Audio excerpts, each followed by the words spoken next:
Vous êtes plutôt ratatouille ou les rongeurs de l'apocalypse? C'est un débat clivant et passionné. Il est vrai que ce soit le rat d'égout, le rat des villes, le rat brun, le rat noir, le rat musqué ou le ragondin, on n'est pas très fan des rongeurs aux dents jaunes orange. Ils nous dégoûtent. Et cette longue queue qui ressemble à un ver et qui s'agite. Ils courent vite, ils bondissent, plus haut qu'une table de cuisine, et ils peuvent nager à toute berzingue sur 1 kilomètre. Et leurs yeux, par milliers, rouges, nous regardent. L'invasion a commencé. Gardez votre sang-froid et vos distances. Vous avez peur du rat ou plutôt des fléaux qu'ils peuvent transporter? Méfiez-vous, c'est vrai, à force de patauger dans les égouts, il doit avoir passé avec la mort elle-même un contrat. Nos croyances sur les rats nous poussent au génocide. Et pourtant, on le sait, ça ne marche pas. Pire, on détruit au passage des milliers d'autres espèces.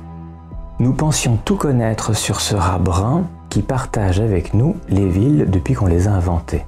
Quel orgueil, quelle suffisance! On ne sait même pas combien ils sont, exactement. On ne sait pas comment ils se sont organisés par rapport à nos villes, on ne sait pas comment ils se sont organisés par rapport à chaque îlot, même au niveau des maladies. On reste très généraliste. On fantasme, on extrapole. Nous avons appris que le rat rigole. On a appris aussi que certains rats parlent un dialecte en fonction de leur colonie, et que quand d'autres rats qui n'ont pas le bon accent essayent de rentrer, ils les repoussent. On en a déduit quoi? Que le rat était xénophobe et on a continué à les exterminer. Le rat est le reflet de l'action et de l'inaction de nos sociétés.